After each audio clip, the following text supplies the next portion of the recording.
a real pleasure to be with you today. Thanks for having me. So my title today is looking at launching and adjusting. When we think about discipleship, how we can launch each other off and then help adjust each other to re-steer our course.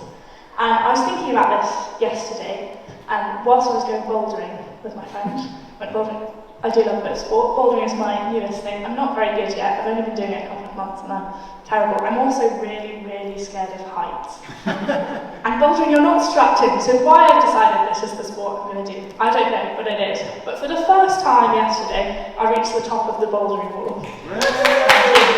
Yeah, which for me felt like a big achievement. I normally get halfway up the wall and I go, this is high enough, and then I climb back down. But I kept on going and I got all the way to the top, which is a good 4 metres above the ground.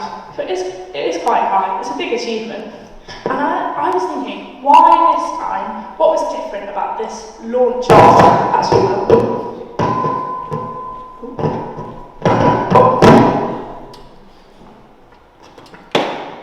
Sorry, is that better? Yeah. I just don't plug the other one. Okay. What was different about this launch that got me to the top of the wall? And actually there wasn't very much different about that time, but it was the fact that I kept on going. I'd launched myself once, come down, had a chat with my friend. We decided what was going right, what was going wrong, all things like that. We adjusted the course, had another go, maybe tried a different course, and eventually, after a couple of months now, I've made it to the top of the wall. It took a pattern of launching and adjusting. Shall we switch to the other mic? Yeah.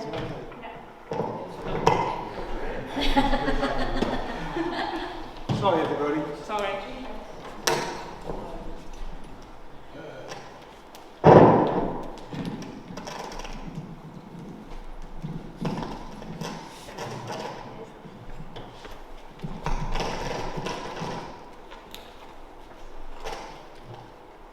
It took a pattern of launching and adjusting for me to reach the top of the wall, was the point. And what we're going to talk about today is these cycles of launching each other and then adjusting, coming back and adjusting to help us reach the top of that goal. So have that in mind as we go on today. We're looking at these patterns of launching and adjusting. And where we're going to find that is we're going to follow Jesus' pattern when he sets his disciples off and calls them back in. And we're going to look at 2 times that he does this in the Bible, where he launches his disciples and then they come back and they talk about it. So we're going to have a quick look at those now. The first place we're going to look is in Luke chapter 9. Luke chapter 9, verse 1. And we're going to read a bit and then skip down to where they come back so we can see that. So, Luke chapter 9, verse 9. Jesus sends out the 12. When Jesus had called the 12 together, he gave them power and authority to drive out all demons and to cure diseases. He sent them out to proclaim the kingdom of God and to heal the sick. He told them, take nothing for the journey, no staff, no bag, no bread, no money, no extra shirt. Whatever house you enter, stay there until you leave that town. If people do not welcome you, leave their town and shake the dust off your feet as a testimony against them.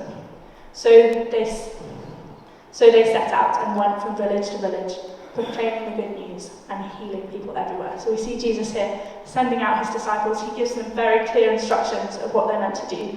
And then if we hop back down to verse 10, and we see the apostles returning. And it says, when the apostles returned, they reported to Jesus what they had done. Then he took them with him, and they withdrew by themselves to a town called Bethsaida. So here we see the apostles returning, and they're spending time with Jesus. I imagine reflecting on what they had done, like that. So this is our first cycle of launching and coming back for adjustment. And now if you turn your pages to chapter 10, Luke chapter 10, we see this pattern happen again. So verse 1, Jesus sends out the 72. After this, the Lord appointed 72 others and sent them 2 by 2 ahead of him to every town and every place where he was about to go. He told them, the harvest is plentiful, but the workers are few. Ask the Lord of the harvest, therefore, to send out workers into his harvest field. Go, I am sending you out, like lambs among the wolves. Do not take a purse or a bag or sandals, and do not greet anyone on the road. So here we have this cycle again. He is sending them out with clear instruction. And then if you jump down to verse 17, we see them come back again, and it says, "The 72 returned with joy and said, 'Lord, even the demons submit to us in your name.' And he replied, 'I saw Satan fall like lightning from heaven. I have given you authority to trample on snakes and scorpions and to overcome all the power of the enemy. Nothing will harm you. However, do not rejoice that the spirits submit to you, but rejoice that their names are written in heaven.'" That your names are written in heaven. So here we see them coming back, and Jesus gives them encouragement. He also gives them a little bit of feedback to help them work on what they need to go out next time, who they're worshipping there. So again, we have this pattern of launching, and then they're coming back to Jesus, and they're adjusting what they're doing, ready to be launched again. So that's what we're going to look at today, that pattern of launching and adjusting. And we're going to look at it both for those of being discipled, so how we're discipled and what that looks like, and also when we're discipling others, what that pattern of launching and adjusting does. So we're going to focus on that launching first. And what I want to say about launching is that there are two kinds of launching that I want you to keep in mind. We launch big ships, right? We have a big celebration of a big ship. We smash a bottle of champagne on it, and we launch out big ships. That's one kind of launching, a big calling on your life, exactly where you need to go, is one kind of launching we do in the church. But there's also a day-to-day, week-by-week launching that we do, like fishermen launching their nets every morning. We do that together as well. And we're going to think about, when I talk about launching, I want you to have both of those in mind. We're not just talking about the big ships, but also the week-by-week things that we do with each other. To kind of help you think about this, the way I think about it is, in my teaching, I really believe that I was called by God to teach. And that's a big cruise ship moment, going off, being called to teach. But actually, now I'm a teacher. There's a day-to-day launching that I do around the breakfast table with the people I live with. I go into my classroom and I have to relaunch what I believe that call of God to be each morning. I'm casting my net and relaunching. So there are two kinds of launching that I want you to keep in mind as we talk about this launching.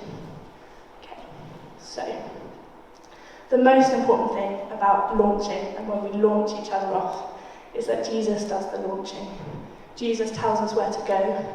He has a calling for us.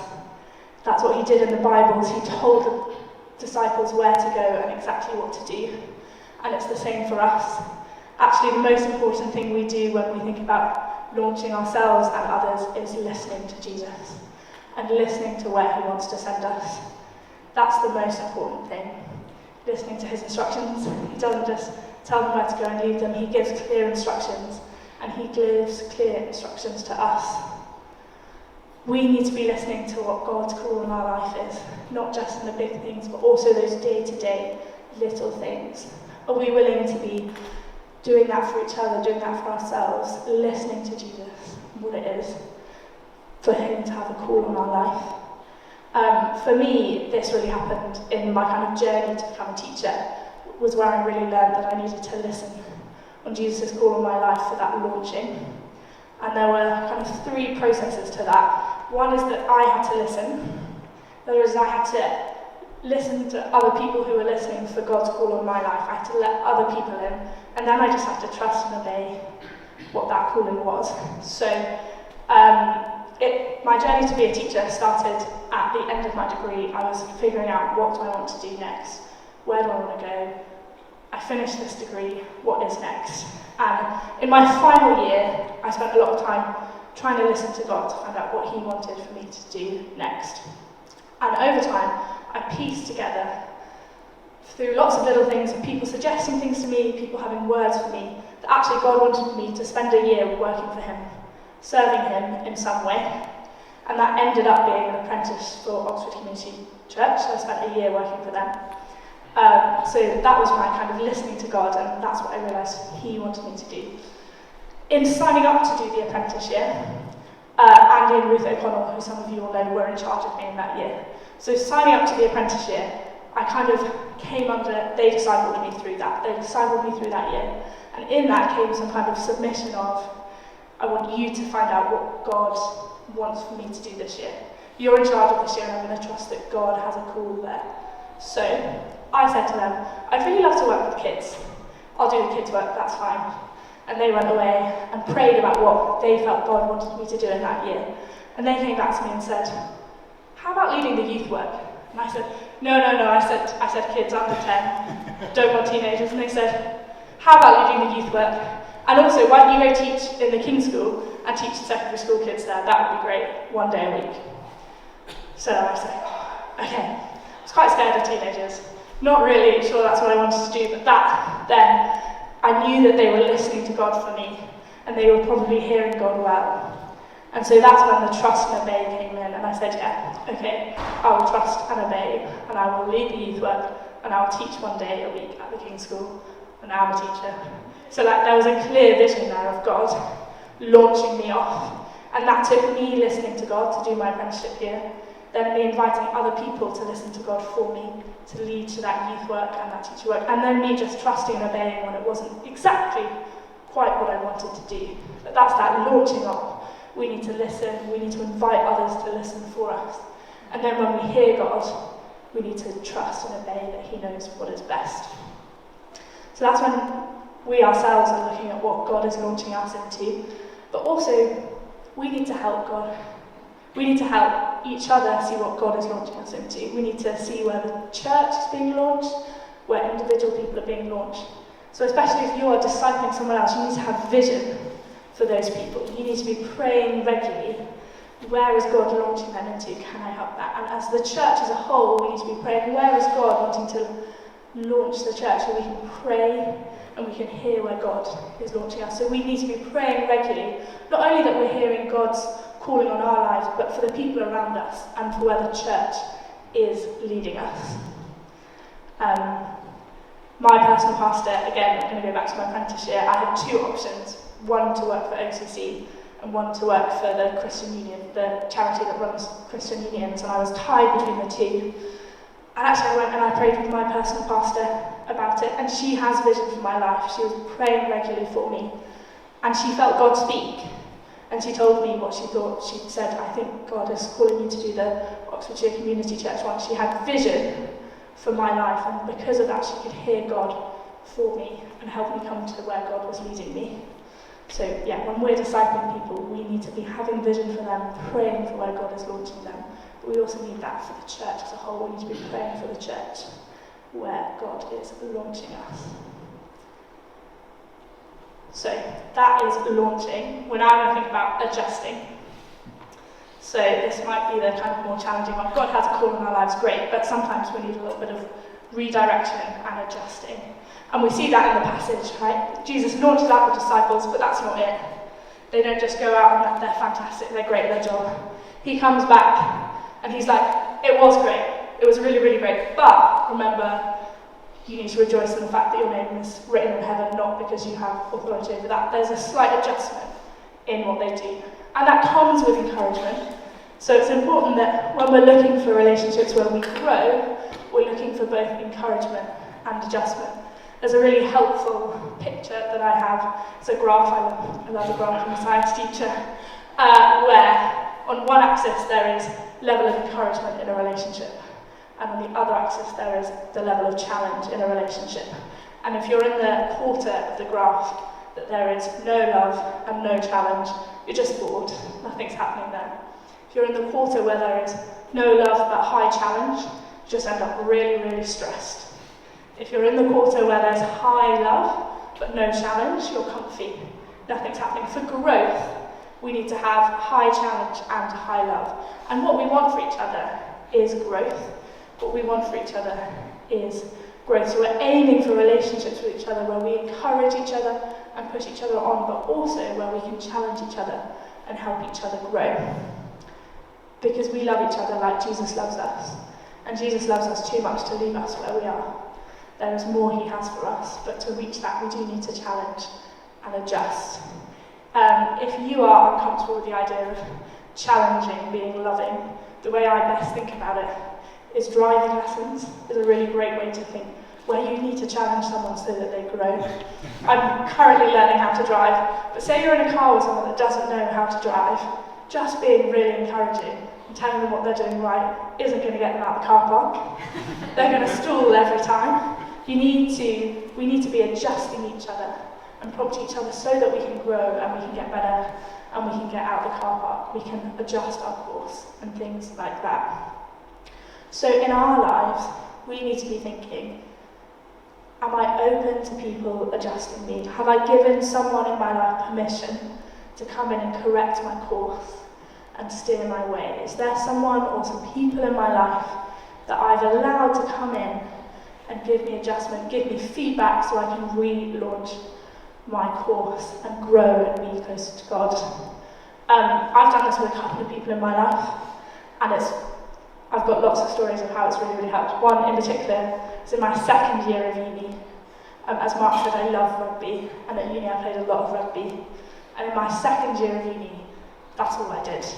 I thought about rugby, my whole world was consumed by playing rugby. It's all I thought about. It's what I woke up to do every day.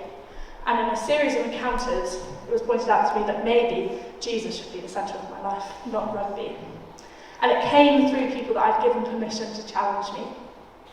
The first kind of nudging came in a student night, where our student pastor at the time said, I was really struggling, I was like, God doesn't want to speak to me. And he was like, Joe, God does want to speak to you. You just don't want to hear what God has to say. And he felt like that had come from God. I hadn't even told him that I didn't feel like God was speaking to me. He was listening to God for us. And he turns around after a time of prayer and goes, Joe, God does want to speak to you.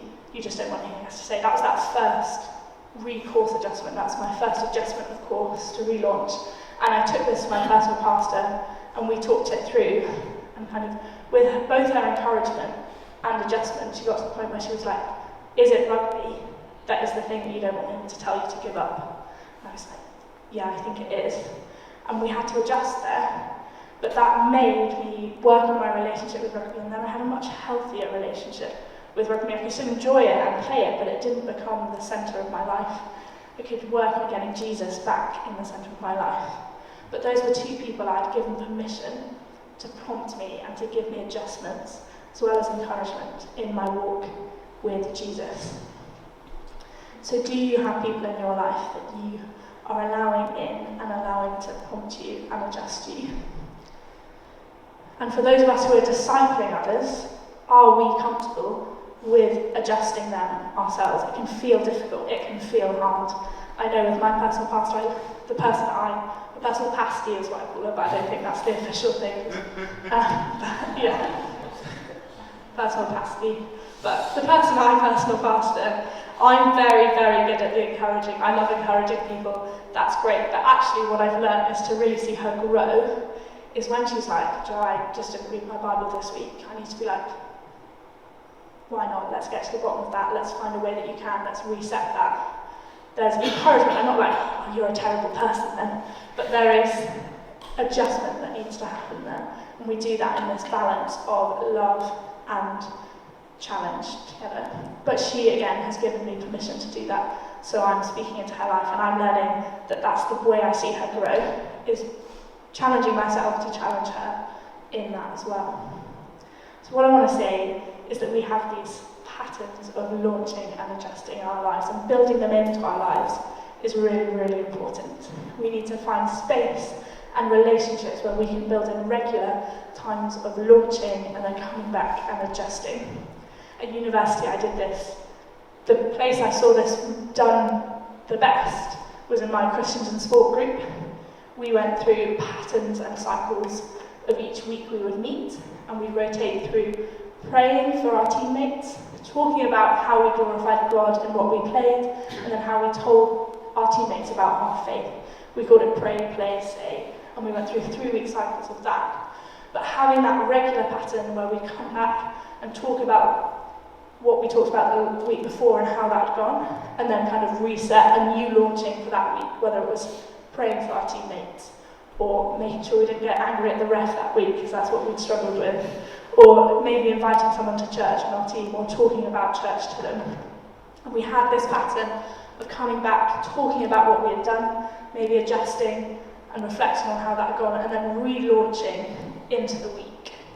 And that meant that we were all growing in a big way, and we saw quick growth, and we were sharing our faith with Jesus. We were working on the way we play for Jesus, and we were praying regularly as well. So this pattern of launching and adjusting led to growth. And so it's really important that we find places where we are launching and adjusting. I want to say a personal pastor relationship is a really great way to do that. If you don't have one, talk to Mark. I haven't asked Mark if I said that, but he's given me a nod. So if you don't have one, talk to Mark. And that pattern might look different. For me and my personal pastor, it looks very different now to when it did at uni. At uni, we met once a week, and we'd talk, and we'd have this pattern of launching and adjusting. We'd talk about what was done the week before, and then launch off into that week, ready to come back again. Now I live with my personal pastor, so our pattern of launching and adjusting looks far more like launching at the breakfast table, and we come back and talk about the adjusting at what went well, what didn't go well at dinner, which is nice. But there is a new pattern. So that pattern will look different to how it did at different stages of your life, but it's important you're checking in, that you have that regular cycle of launching and adjusting. And we do that at church as well. Here we're going to go out and launch each other into the week, and we've launched Clive and Carolyn into a new stage of their life. That's what church is for. We're here to launch each other and pray for each other and have vision for each other and help encourage each other and adjust each other so we can all grow in our faith with Jesus. So I'm coming into land now. What I'd love for you to do is just think about, I've got 4 questions for you to think about. And then I'm going to get you to try and have a conversation with someone about one of these questions this week. So as I ask the questions, be thinking, who can I have a conversation with about one of these? Because it's all about community. Discipleship is about community. And this pattern of launching and adjusting has to be done in community. So, my first 2 questions are about, for the relationships we're discipled in, is there someone that is challenging us? Is there someone in our life that is challenging us? Is there someone we need to give permission to challenge and adjust us to? And are we willing to be listening regularly to where Jesus is sending us, day in, day out, even if we think we know God's big calling on our life? Are we listening regularly to where he might be adjusting us to or launching us to now? And then for the relationships where we disciple, or for our relationships in the church as a whole, are we praying regularly to hear God's vision for the people? Are we praying regularly to hear God's vision for other people, people we disciple and our friends in the church and the church in the whole? And then my final question is, are we happy to challenge people to help see them grow? Are we happy to encourage and challenge people? And so what I want you to do is, if one of those questions stood out to you, is think about someone you can go and talk to about that question. If it was, do I need to give permission to someone to challenge me? Get your phone out now, text that person, say, can we have a conversation this week? Is it that you're not happy challenging people? Do you need to find someone that you can have a mutual challenging relationship with each other, you can challenge each other? Think about who that person could be, give them a text. Do you just need to actually go and pray with someone to have vision over their life? Do you need to just go spend time praying with someone about where God is launching them to? So take a moment to think, and then I'd text, you might not, but just drop someone a text to say, can we have a conversation this week? I'd love to meet up and reflect on one of those things. So yeah, this is your permission to get your phone out. Take a moment to think, is there someone that is challenging you? Do you need to give permission for them to challenge you? Are you willing to listen to where God is sending you? Are you praying regularly for the vision on other people's lives? And are you happy to challenge and challenge other people to help them grow?